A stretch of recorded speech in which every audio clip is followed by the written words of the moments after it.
The Solo Show is brought to you by Victor Naraki Realtor, serving Disney and the greater Orlando area with celebratingflorida.com and disneyatyourdoorstep.com. Coming up on The Solo Show. And why does Disney keep going to the well and redoing remakes and redoing this and live actions and all this and that? This is why. Well, the first movie, it's a number 2 spot, and it's the first movie on this list to get over the 400 million mark. Of course, Walt Disney Pictures came out May 23rd. Again, I saw this one. I really enjoyed it, but is it the number 2 best movie of the year? Definitely not, but box office says it is. It's a brand new year and a brand new episode of The Solo Show as Stan and I talk about the top 25 movies of the year, 2025.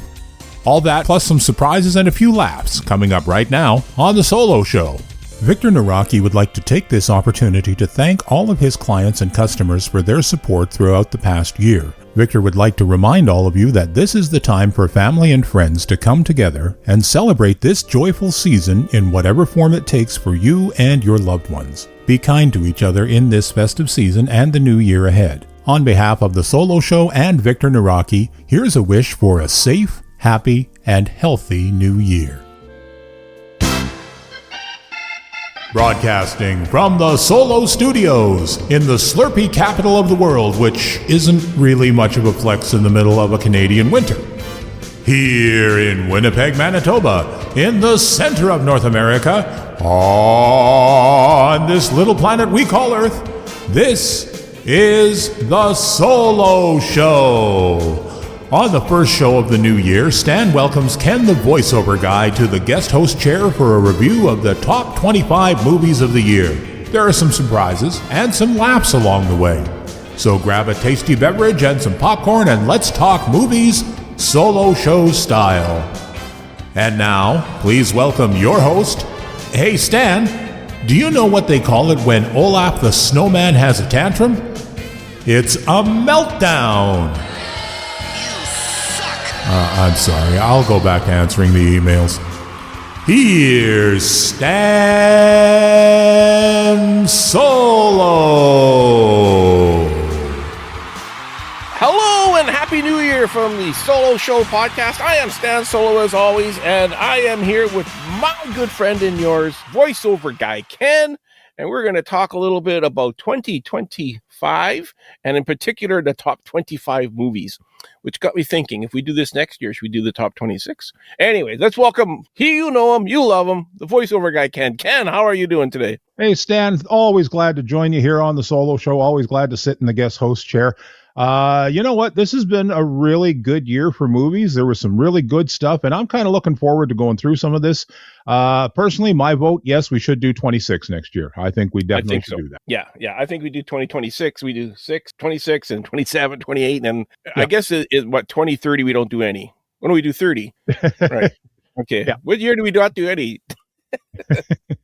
That'll be the year that there's no movies worth talking about. 3,000. Yeah, there you go. Alrighty. Sounds good. Hey, do you have a highlight for 2025 before we get into the movies? Yeah, a couple of things I was thinking about. You asked me about this, and I was thinking, for myself personally, like I think everybody knows, I've talked about it in previous broadcasts and that sort of thing, our podcasts rather. I'm a big Winnipeg Blue Bombers fan. That's the CFL for those who don't know Canadian football. That's our local team, and I'm a huge fan. And they've had a good run of years. They've made it to the Grey Cup, which is the Canadian version of the Super Bowl. They've made it to the past 6 years, and they've won 2 of them, and we were really looking forward to them going again, but they didn't make it this year, so that was kind of disappointing. But I did get to go to the Grey Cup Festival for the first time in a long time. As I was saying, I think about maybe 25 years was the last time I got to actually go to the Grey Cup. I got to meet some really cool people. I got to meet Nathan Rourke, who was the number 1 quarterback in the league and actually won the league's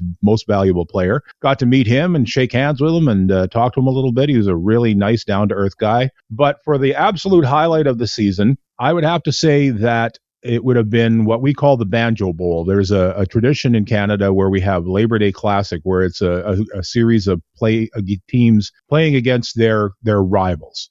And of course, our rival are the Saskatchewan Roughriders, and so we do the Labor Day Classic on Labor Day weekend, and then the following weekend is kind of the sequel. We call it the Banjo Bowl, where all of the Saskatchewan Roughriders come to Winnipeg to play. I had a really great opportunity to meet some absolutely legendary Bombers at the Banjo Bowl. I got to take pictures with Chris Walby and Willard Reeves, two of the best players from the Bombers in the past. But really cool thing. So the local network TSN that runs all of the CFL games, they set up these little cameras or microphones. I'm not even sure what they are, but they're about the size of a cell phone, a little bit bigger, maybe like a little tablet. And they set them up to get crowd shots, better sound, everything like that. And it turned out that my seats, there was one directly in front of me. I like it how they let's put a camera right in front of this guy. Let's put it right here, right here. Yeah, he'll be entertaining. It was. And I mean, of course, the first thing out of his mouth is, please don't touch it. And I'm like, I'm not going to touch it, but yeah, okay, I won't touch it. And so the representative for the Bombers, he comes around and he says, well, you know what, because, your view is a little bit obstructed, we'll give you some stuff. And I thought, okay, great. They're going to get me a bag of popcorn or something like that. He comes back with a couple of CFL t-shirts, which is great. And then he hands myself and my sister, who is there with me, hands us 2 game-used balls from the game the previous week, the Labor Day Classic. Like game-used balls. I'm like, are you serious? Gosh, that's crazy. Yeah. I was so happy. So that was like probably the best day of my year. I got to meet some amazing players. I got to get some photographs. I got some cool merch. I think it was, and on top of it, Bombers won that game. So 3 for 3. Nice. Did you get like a case to put the ball in, or you just have it floating in your bathtub? Do I have it floating in my? Yeah, you could buy a case though. I may one of these days. I haven't yet. No, I have it just on a little stand in my sort of little CFL corner here. I'm working on my spare room in my apartment, and I'm going to do like a Bombers setup there where I've got all my Bombers merch and that sort of thing, because I've got some autographs and some photographs and that sort of thing. So that's the plan. Okay. Yeah, because Michael sells cases that are made for footballs. Oh, okay. That's good to know. And it keeps the dust off of it and everything. That'd be kind of cool to get. And they have coupons all the time for 50% off, 60% off. So don't pay full price for whatever you do. No, I never. Yeah. No, don't pay full price for anything. Exactly. How about yourself? What's your highlight of 2025? So you know what? I keep thinking that 2025 was a kind of a crappy year, but then I look back at it. I had 2 really, really good events. The first one was, of course, I went to Hong Kong and Tokyo for Star Wars Celebration and to see the Disney parks and all that, which I thought was going to be the highlight of the entire year. And then my daughter announces to us that she's pregnant, and I became a grandfather this year. Wonderful. So that's top. The best gift a child can give her parents is, a grandchild. So it's amazing to hold my little granddaughter and everything. I just love it. That's wonderful. I'm getting all verklempt. I'm getting a little teary-eyed here. All righty, let's get on with the show here. So we did something similar to this kind of after the summer blockbusters were done and we're wrapping up, and we said we're going to come back to this at the end of the year and kind of compare notes to see how much different it is. It's very similar, but it's still always fun at the end of the year. I like to go back and look back at the top 25 or the top box office movies for that year. So, Ken, and we'll kind of talk a little bit about the ones that we saw and all that and whatnot if we plan to see them. So I sent Ken the list. Do you have it handy there? I have it right in front of me. Okay. So do you want to start off? Sure. I'll get us going. In number 25 position from Paramount Pictures was Sonic the Hedgehog 3. It brought in a gross of $84 million, almost $85 million. It was released in over 3,700 theaters. It was released on December 20th, so I guess just in time to make the top 25. Not a huge take at the box office, but I would say not bad. $84 million, so almost $85 million. I haven't had a chance to see it yet, but I'll be perfectly honest, I didn't know there was a Sonic the Hedgehog 2. Well, I knew there was a Hedgehog 2, but I didn't know there was a Hedgehog 3, and I definitely did. So that's in theaters like right now as we're recording this, if it came out December 20th. So I'm kind of how that one, I haven't seen the first 2, but they look interesting. I wouldn't mind seeing them, actually. I watched a trailer of one of them, I think. That's about as I've seen the trailers. I've seen little clips. Yeah, exactly. I've seen little bits online every now and then. Yeah. Number 24. This one kind of surprises me because I wasn't expecting this one to make the top 25, especially when you consider. So I'm just going to spoiler alert. Tron Ares and Elio did not make the top 25 this year, but yet this one did. As Isn't far that as shocking? Walt Disney movies go, yeah, kind of is. Because anyways, Snow White was in the 24th spot with 87 million. Of course, we all know that's Walt Disney Pictures. It came out in March. I enjoyed this movie. I didn't watch it in the theater, but I did watch it once it hit streaming. Mm-hmm. Did you Same. catch it? We did talk about it previously because it was in our earlier countdown. I hadn't watched it at the time. I have seen it now. It's good. I was a little bit disappointed in it, but I mean, I'm honestly not a fan of the live action remakes that Disney has been doing lately. I'm kind of a purist in that sense. But I think more than anything, I think all the controversy that surrounded that movie is really what killed it. But honestly, it's not that bad a movie. It really is. No, it's not. It's not. Yeah, it's kind of too bad of everything all the bad press that surrounded that movie. Mm-hmm.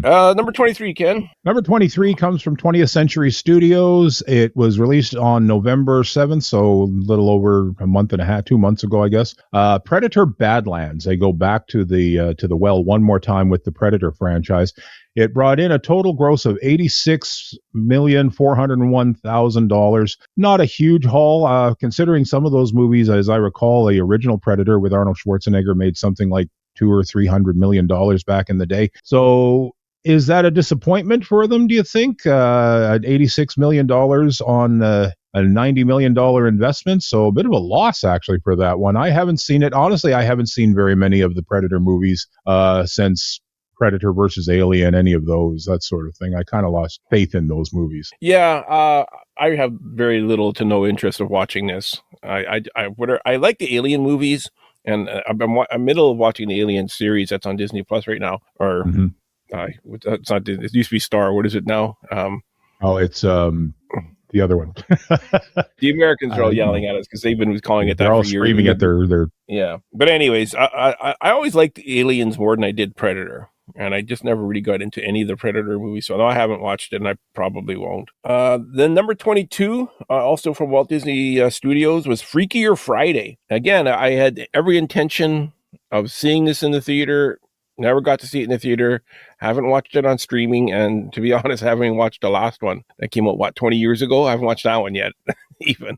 Mm-hmm. Really? Oh, you've never seen the Jamie Lee Curtis, Lindsay Lohan version? Nope, not at all. I've seen some clips here and there in the trailers, but that's about the extent of it. Oh, wow. I did see this. I was going to go to see it in the theater. I never did make it to see it in the theater, but I did watch it since it's come out on streaming. It was good. I enjoyed it. It had some interesting moments. I think, again, it's kind of beating a dead horse at this point. I think they keep trying to go back to the well. They had some success with it back, like you say, 20 years ago. And I kind of think they should have left well enough alone. It's okay, it has some good moments, but nothing I'll watch again. Yeah. But at the same time, you don't blame them because this did better than Elio did, which is a whole new series, a new concept, a new idea. Mm-hmm. And you can't blame these studios for saying, well, let's go with what sells. Exactly. You're right, because, I mean, looking at the totals here, Freakier Friday made $94 million, and Elio only did $72 million. So, yeah. Yeah. There you go. Where are we here? So number 21, again, you know what? I don't know much about this one at all. It's from Universal Pictures, but I heard nothing but good things about it. Everyone I talked to that had seen it, they said, yeah, it's really good. Dogman. I'm not really sure where that is for streaming right now, but it's something I should check out, I guess. It's animated. Policeman and his police dog are fused together to turn into Dogman, and he must stop the villainous Petey the cat from cloning himself and creating an evil kitten. I mean, it sounds like a fun movie. All kittens are evil, Stan. Well, especially mine today. You ever seen one climb a Christmas tree? You know they're all evil. Oh, yeah. I agree. I have never seen this. I'm not even 100% sure I've seen the trailer for it. I've seen little bits and pieces maybe online, but it did $97 million, and it was released back actually almost exactly a year ago, January 31st. So it did okay at the box office. Yeah, I believe it was lined up for the 2024 Oscars. So it's not eligible for the Oscars this year. Mm-hmm. Okay, that would make sense. Yeah, because it came out, late January. Yeah, well, that's it exactly. So, I mean, I think a lot of times too, when they're looking at a movie like that and they try to get it in time for the Oscar releases, they kind of push that to get it in time, because I think if I'm not mistaken, don't quote me, but I believe that the final date for getting a movie in for like this year's Oscars would be January 31st. I would think so. All right, what's next? In number 20, we have Five Nights at Freddy's Part 2. This is a horror genre. It's an old, what do you call it? Sort of like a Chuck E. Cheese restaurant, I believe it is, that these kids decide that has been abandoned for several years and now it's haunted and there's scary monsters and this sort of thing. It comes from Universal Pictures. It's the sequel to Five Nights at Freddy's. Made $114 million at the box office, was released again not that long ago, just back at the beginning of December. So I guess it's still in theaters now. Again, I haven't even seen the trailer. This is not my kind of cup of tea. I like some horror movies, but I'm not a big horror movie fan. Yeah, I'm the same way. You know a lot more about this than I do because I know nothing about this one. I just did my research, Stan. Okay. I honestly, I got nothing else to add to that one. So, I mean, you might as well roll on here. Well, the only thing we could add is that's the first one on our list that's over the 100 million mark. Because all the other ones below this were below the 100 million, and we're at the 19 right, or the 20th spot. So pretty good year for movies. People say no one's going to the theaters anymore, but I don't know. If you have 20 movies hitting over 100 million, how bad can it be? I suppose. And I don't know if I said that, but that was the second one from Universal Pictures. So yeah. Number 19, we have Mufasa, the Lion King. From Walt Disney Picture Studios again. This one doubled what Friday Night at Freddy's did, $254 million. And again, another live action remake, but people are going to them. That's why they keep making them. People say, why are they making this tripe? Well, because people go. Yeah. That's exactly right. That's well, let's be honest. That's the number one reason they make any movies is because they hope that somebody will go see them.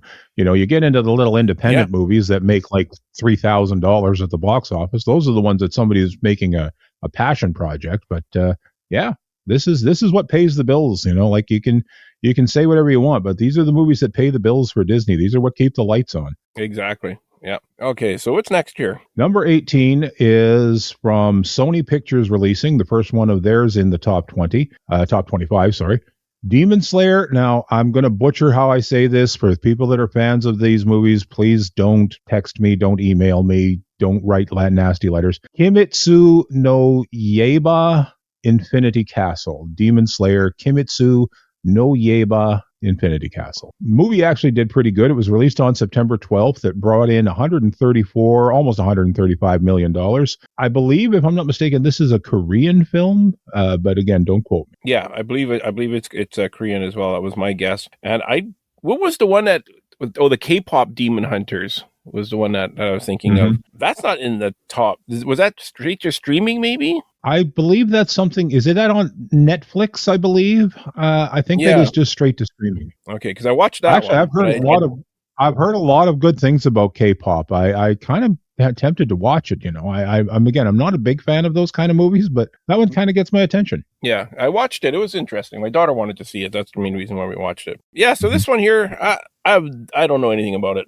I thought it was the K-pop one we were talking about, but it's not. So I haven't seen this one. Up next, we have another one I didn't see and I won't be seeing. This one came out in May. It was Final Destination's Bloodlines, the 17th on our list. It was from Warner Brothers, and Warner Brothers has a few in a row here coming up. This is a horror one, I'm guessing, if I'm not interested in it. Same. Yeah. And I mean, I think I saw Final Destination is another one of those, really long-lived franchises that have been around since sometime in the mid-90s, actually. I think the first Final Destination movie came out around 93 or 94. I think we're on maybe 10 sequels now, something like that. Brought in $138 million at the box office, so not a bad haul. But again, it's like you said, they're going to go back to what sells, and it's working for them. Great, but it's not my cup of tea. Yeah, right. We almost made the top 15. All right, next up. Number 16 is a movie that I'm going to honestly say I got absolutely no idea what it is. It's called Weapons. It is from Warner Brothers, and it brought in $151 million, almost $152 million.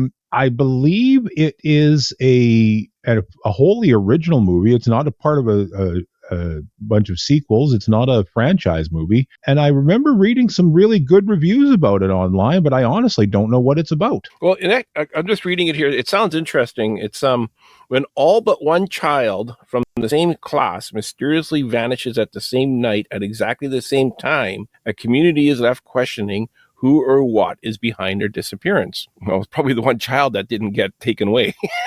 That didn't disappear. Probably. Probably something just like a hunch. Yeah, it sounds more like a thriller than a horror, I guess. Okay. Now that I think about it, I think we were talking about this in our first review back in the summer, and as I recall, it was doing fairly well. It had just come out because it was released August 8th, and I think that's right around when we did our first review, or very near to it. And obviously it didn't do too badly because it cracked the top 20. So $151 million is a decent take for Warner Brothers. Yeah, it was in 14th when we did this for the post summer. Oh, okay. So it basically stayed where it is. It's only got bumped down by 2. So that's not bad. Yeah. Next up in number 15th position is The Conjuring: Last Rites, another horror movie franchise. I think this is the 3rd or 4th sequel, something like that. $177 million from Warner Brothers, released on September the 5th, cracked the top 15. Again, the horror movies just don't really do much for me because they're a lot of the same thing over and over again. So, yeah, there we go. Yeah. And that was also Warner Brothers. So that was three Warner Brother pictures in a row. And let's make it number 5 Warner Brother picture in a row. F1, the movie. Of course, this is another one, too, that people say you have to see it in the theater. Did 189 million in the theater, or over 189 and a half. Formula One driver comes out of retirement to mentor a team with a younger driver. This was something I kind of wanted to see and I hadn't, and I'm sure I could stream it somewhere now. Oh, I'm sure it's on. If I'm not mistaken, I think it's on Prime. But don't quote me. It might be on Prime or it might be on Crave in Canada. So yeah, I find all too often things. I go to stream it thinking it's not going to cost me anything. It's like $6 or $5 or $12, and I'm like, I'll watch something else. That happens to me. I'm the same. I'm the same. Yeah. Number 13. Number 13 is one that I actually did see in the theaters. Actually, I saw it twice in the theaters, and I have watched it on streaming since because I really enjoyed it. It's from Walt Disney Studios. It's Thunderbolts, Marvel movie Thunderbolts. It reunited some of the characters, most particularly the new Black Widow, played by Florence Pugh. $190 million, just a little better than $190 million. It was released on May 2nd. I really liked this one. I think when we did our review earlier this summer, I told you that I really enjoyed this one. It's honestly one of the best Marvel movies I've seen in a while. Yeah, I agree completely. And I feel like it should have been higher in the box office than 13th, because there's some coming up that I had seen that. I have a theory about that, and I'll touch on that when we get up a couple more here, because what's coming up in a couple of hits here is part of my theory as to why it didn't do as well as I think it should. Okay. Number 12 was Mission Impossible, The Final Reckoning, which is by Paramount Pictures. Again, another one I'm not a huge fan of. There's so many on this list I'm just not a huge fan of, which is kind of surprising because normally I like everything in the top 20 or 25 or whatever. But yeah, I don't think I've seen the first one when it first came out. And that was it for my Mission Impossible. Oh my, that's going back a ways. We're talking, I think the first one came out in 91 or 92, something like that. And there's 8 now? I think this is the 8th one, is The Final Reckoning, and it is the final one. Okay. Yeah, I haven't seen any of the diehards either. It's just not my style. It's kind of the same type of movie. It's just not my type of movie. You know what I mean? Yeah, that's fair enough. I mean, if you're just not into those kind of mindless action movies, I mean, some of them are good, some of them are not as good, but I haven't seen the last 2, and frankly, probably not going to bother because I'm kind of bored with them now, too. I agree. Yeah. Alrighty. The next one I think we both saw. We did. We both saw it. I know I saw it in the theater, and I have watched it on streaming since. In the number 11 position, again from Walt Disney Studios, is Captain America: Brave New World, with a box office take of almost $201 million. It was released on Valentine's Day, of all things, February 14th. Perfect. It was, yeah, exactly. Now, here goes, this is my theory. Captain America Brave New World came out about 3 weeks ahead of Thunderbolts. And as everybody knows, it didn't get very good reviews. It didn't do very well. I think a lot of people said that it was just not a very good movie. And I think there is a lot of Marvel movie burnout going on at that point in time. And even still, I think. And I do think ultimately that is kind of what kneecapped Thunderbolts, because in my opinion, again, don't write us nasty letters, I think Thunderbolts is a far superior movie to Captain America Brave New World. I just really didn't enjoy it. The best part about Captain America Brave New World is Harrison Ford. Yeah. No, I agree completely. I very much more enjoyed Thunderbolts over Captain America Brave New World. And again, I think it's the same old that people are going to go to what they are familiar with. They don't know what the heck a Thunderbolt is, but they know what a Captain America is. Right. Yeah. I think that's a big part of it as well. Fair. And I think that's a fair point. I think you're right. I think people are going to, especially when you consider how much it costs to go to a movie nowadays. I mean, you can't even really get in the door without dropping $$30. And that's not even counting if you want popcorn saying or that. It costs me $10 to go to a movie. Am I just bribing the guy and getting in, or I don't know why it's so cheap for me. You must have some connections that I don't know about. Yeah, it's that podcast host discount that I apply for all the time. That's what it is. That's what it is. Okay, this is mine. So this one's in theaters right now. It just came out December 19th. It's already in the top 10 for the year. So Avatar, Fire and Ash. The last one, what was it? Water's Edge or something like that. Yeah. I tried watching it. I was okay with the first one, and I watched the second one, and I just felt so bad for the Na'vi being treated the way they were. I had to turn it off. I couldn't finish watching it. Mm-hmm. And now this one comes out, and it's 2.5 hours long, which was what I think the other one was. And after trailers and all that, we're going to be probably getting closer to 2 hours and 45 minutes, if not 3 hours. Mm-hmm. I just can't justify going to see this, considering how much I couldn't stand the second one. Right. No, I agree with you. I'm probably a person in the minority on the planet. I didn't care for the original Avatar. I just felt it was just too long. I think it was just a little bit of James Cameron's ego getting in the way. I think he could have cut out a good half hour on that movie easily.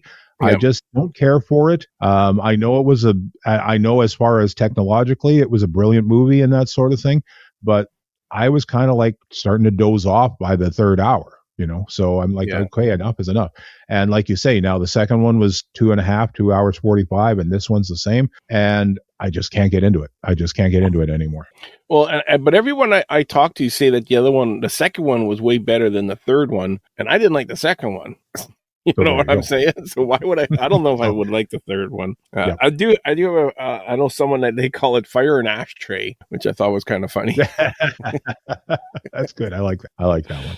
Okay, number 9, Ken. Number 9 is another remake of another live action remake. Universal has decided to try their hands at it. How to Train Your Dragon. It was released on June 13th from Universal Pictures. It made $262 million, actually almost $263 million. Again, another live action remake, or I don't know whether you want to call it a live action remake or it's just better CGI, better animation, whatever. I loved the original How to Train Your Dragon, the very first one. Okay. Fantastic movie. Loved everything about it. Brilliant musical score, brilliant music movie, like everything about it I really enjoyed. It didn't need a remake, but here we are with a remake. I haven't seen the remake yet. Again, I told you earlier, I'm not a big fan of the remakes, but on the whole, I mean, it's done amazing at the box office. It was released on June 13th. It's brought in almost $263 million. So again, you can't argue with success. Yeah. People like their remakes, whether they say they don't or not. Mm-hmm. They like them. And if I can just go off on a little tangent here, I was lucky enough to be one of the people who saw How to Train Your Dragon when they do the live score on to the movie. If you get a chance to see that, see it. It's amazing to hear that score performed live with the movie. Unbelievable. That would be cool. I enjoy going to those live scores that they do. Quite often local orchestras will do. Did you see this one? Did you see this remake one? I haven't seen the remake, no. Well, me neither. This next one I did see. And I kind of want to watch it again because I really enjoyed it. I love the look of this one so much. The Fantastic Four: First Steps by Walt Disney Studios Motion Pictures. $274 million. Came out in July. I enjoyed this one a lot. I mean, I don't have anything negative to say at all. No, I agree. Everything about this movie was enjoyable to me. It was a fun storyline. All the performances were spot on. Loved the look of the film. I thought the production design was just absolutely spot on. Loved Michael Giacchino's score. I got nothing bad to say about this one. It made $275 million almost and deserved every penny of it. Yeah. And I think of the three Marvel movies that came out, Thunderbolts, Fantastic Four, and Captain America, this one is probably my favorite than Thunderbolts. I would agree with that assessment. Yeah. Alrighty, what's next? Number 7, back to Warner Brothers. This is their 6th movie on the list. This is Sinners. Was released on April the 18th. Made almost $280 million at the box office. Another one that I don't really know much about, but I did read some really terrific reviews online. Some people were saying that it's one of the most original movies they've seen in a long time. I think true, a lot of it is the fact that it's not a genre movie, it's not a franchise movie, it's not a sequel. So I think a lot of that really went into why that movie was so successful, and the fact that it cracked the top 10 and even went one above some that I thought were going to be a lot higher on the list, like Fantastic Four. Yeah. So this one here, it's trying to leave their troubled lives behind. Two brothers return to their hometown to start again, only to discover a greater evil is waiting to welcome them back. Again, it's not my type of movie. What's with Warner Brothers making movies that are just not my type of movie? I know, right? Every one of them. Yep. So now this next one here is one that I think should be in probably the number one spot, because I absolutely love this movie. And this one I call my birthday movie. Walt Disney Animation seems to always put out a movie right around my birthday. Zootopia 2 in the number 6 spot. 321 million. I love this one. It was great. I haven't actually had a chance to see it yet. I know it's on one of the streaming. Well, obviously it's on Disney Plus. I haven't had a chance to sit down and watch it yet. I have seen the first one, loved the first one, thoroughly enjoyed it. I've heard nothing but positive reviews about this one, which is probably why it's so high up on the list. Is it on streaming already? I thought I saw it on Disney Plus. I might be wrong. Maybe it was one of those preview things, those extended previews they do. Yeah. I think that's what I think. I don't think I've seen it on Disney, but I did see it was like a preview type of thing that they had, but I don't think I saw it on Disney. And the original's on Disney Plus, which I watched before I went to see 2, which is kind of my suggestion. If you're going to watch 2, watch 1 first to refresh your memory, because there's a lot of throwback to number 2 to number 1 when you watch number 2. I think that's probably a good idea with any sequel, is to take a second and watch the first one before you go to the theater. Yeah, unless it's Avatar, then you got to take 3 hours. Exactly. Alrighty. Number 5 position. Here we are coming into the top 5 here. Now I think a few people are going to be kind of surprised by what's in the top 5 here, but we'll just go through it. In the number 5 spot from Universal Pictures with a gross of almost $332 million, Wicked for Good. So that is the sequel to the first Wicked movie, the brilliant Broadway musical. Again, I haven't seen it, and again, I'm going to get a lot of hate for this. I think I'm probably going to get a really nasty email from my sister.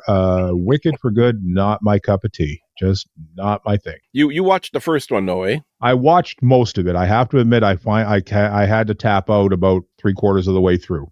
Okay, so again, I watched the first one in the theater, and then I rewatched it recently on streaming, and I think I enjoyed it more on the rewatch than I did in the theater. I think I might have nodded off a couple of times in the theater, and I had every intention on seeing this just for the fact that everybody says it's so good. I want to give it a proper chance. I just could not get myself to leave the house.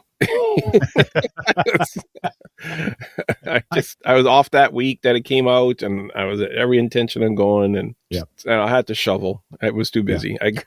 Well, there you go. So you have a legitimate excuse. You had to shovel. Yeah, I had to take my 10 minutes to shovel instead of going to a movie. Yeah. I don't know. It's just, I don't know. Maybe it's just me. Maybe I'm getting too old, but it just doesn't float my boat. Yeah. Number 4 spot. This one surprises me because everyone I talked to said it wasn't that good. Jurassic World Rebirth from Universal Pictures came out July 2nd. Almost 340 million. I don't know. People say it's no good, but a lot of people went. Well, that's it exactly. How do you judge success? Is it by what people say and they think it's a beloved movie, or do you judge it by the amount of dollars it made? Well, in Hollywood, it goes by how many dollars it makes. Exactly. So, is it a success? Yeah. Is there going to be another Jurassic World? I'd bet money on it. I think you can probably take a bet on that one. $340 million almost. I did see it. I only watched it on streaming recently. As a matter of fact, just a couple of weeks ago. Again, it was all right. It wasn't great. It wasn't bad. It wasn't something like, I think I'd have been a little ticked if I had spent money to go see it and spent my time to go see it. But on streaming, it's fine. I liked it fine. I'll give it like a 5 out of 10. Yeah. Okay. Now this one I know you loved. This one, I'm kind of glad that I got to say this one because this is definitely my personal favorite movie of the year. It was from Warner Brothers, released on July the 11th. It's the first time in a long time that I actually pre-bought my tickets and everything. It's the new 2025 version of Superman.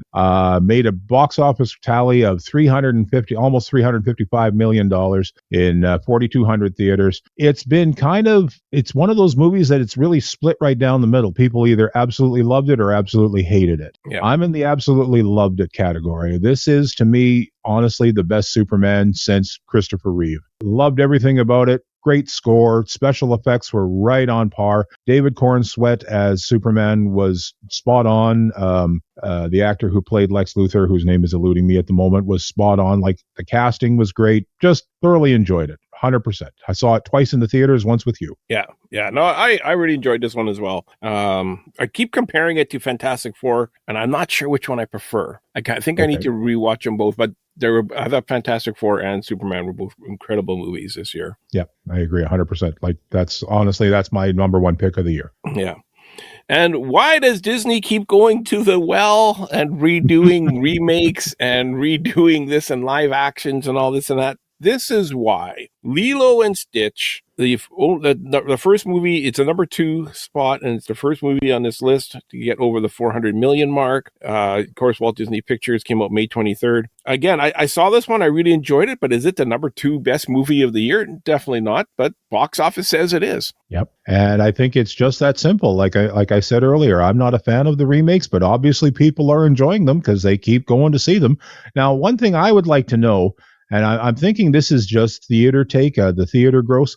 I'd be curious to know what it would be if you add on the streaming revenues as well, because I know Superman came to streaming fairly quickly after it had been in theaters, and so did Lilo and Stitch. There's a lot of dollars behind this. I mean, you're talking like Lilo and Stitch, it's all, almost $424 million.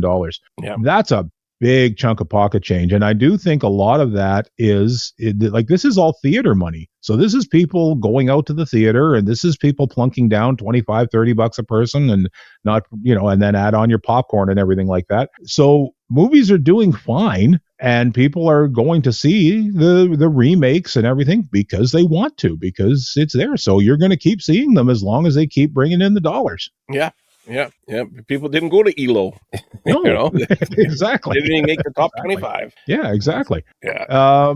So do we want to do number 1 now, or do you want to do a couple of honorable mentions? Because there was a couple of things on the list that didn't do as well as I thought they might. But like you say, 2 in particular, and we touched on both of them briefly. Tron Ares. You and I saw that in the theater, and I think we both said we really enjoyed it. Yeah. I was shocked that it didn't make the top 25. Yeah. And then the other one, like you say, is Elio. Usually a new Pixar movie is massively huge. That's usually just a license to print money. And I'm kind of surprised that it didn't do better. It only brought in 72, almost $73 million, which is, I'm assuming, kind of disappointing for a Pixar. Well, and there's 2 more too that didn't make the top 25 that are kind of shocking. Karate Kid Legends basically bombed. It was in the 38th spot with 52 million. Karate Kid has a huge legacy. It does extremely well on Netflix. Maybe that's why it didn't do well, because everyone says, well, I watched Karate Kid for the last 3 years on Netflix. I don't know if I need to see it in the theater. I suppose that's possible. But again, like, the thing that I'm kind of surprised with, I thought that was going to do a lot better, because you've got not only the nostalgia factor, because it's got Ralph Macchio in it, but they also had Jackie Chan in it. Mhm. I mean, like, to me, that's box office gold. Yeah, and it was in and out of the theaters faster than, a kid crying. Yeah, exactly. And a kid crying. Exactly. Yeah. And it didn't even make $53 million. So yeah, that's kind of a surprise. And another one that I thought would do really well, and it just didn't seem to, was the Downton Abbey, the grand finale. There's massive amounts of super popular PBS show, Downton Abbey. Yep. They didn't go. I don't know. And that's surprising because you're right. That show for a while, that was all anybody was talking about. It was, did you see this week's Downton Abbey? Did you see what the Duke did this week? That's all you heard for weeks on end, months on end. Yeah.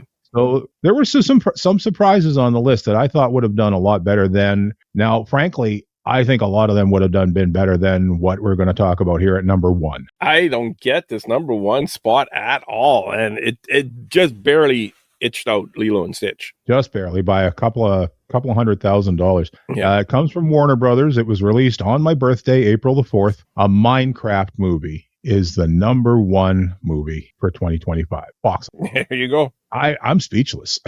I really am. I mean, Jack Black starred in it, and I mean, I guess in the past, movies based on video games have done quite well, but I just don't get it. I don't see this one at all. Yeah, but kudos to Warner Brothers. What an amazing year they had. 7 in the top 25, 3 in the top 10. Yeah. I mean, they're doing something right over there. Yeah, apparently.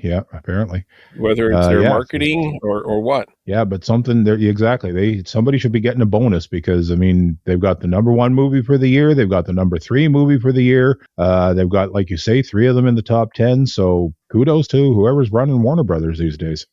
Yeah. I mean, I don't think I went to. Well, Superman I think that was the only one I went to myself.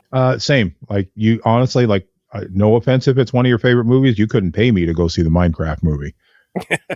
I would check it out if it was on streaming or whatever. I would sit down and watch it. I'm not a Minecraft person at all. I don't know anything about it. No, but I would check it out. See what all the whoop to do is. That's that's something I would do. I am really looking forward to what's coming out in 2026. And in a couple weeks' time, Ken and I are going to sit down again, and we'll kind of go over the movies that are the most anticipated movies of 2026. So be on the lookout for that. Ken, thank you for coming on. It's always a pleasure to sit down with you. I'm always happy to join you here, Stan. You know it. I mean, I'm here every time we do a show, but it's nice to actually sit and have a conversation. Yeah, exactly. You said it. So check out our Facebook page. Not that I post anything on there other than links to the current podcast that you're listening to. And if you want to be part of the show, send us a message. Send me a message. Say, hey, I'd like to be part of the show. I got such and such an idea. The only requirements is you have to have a good internet, and I prefer using a camera when we record just because it's easier for visual cues and whatnot. And write us a review. Go up on wherever your podcast of choice is and give us a review. Only one rule, Ken. What is that? Make it good. There you are. And Ken, seeing as how you're here, I'll just let you take it away. If you have a brilliant idea for a future edition of The Solo Show and would like to take your turn in the guest host's chair, then drop us an email at thesoloshow01@gmail.com. Tell us about your idea for a show and we'll contact you about a date and a time for you to join us. If you would just like to keep the conversation going or have a comment about a previous show, then visit us on Facebook at The Solo Show. All logos, songs, music, and sounds that are made by and for Disney and its affiliates are owned by the Disney Corporation and are not, nor are they intended to be owned by The Solo Show podcast. We hope you enjoyed the show. Thanks for listening, and bye for now.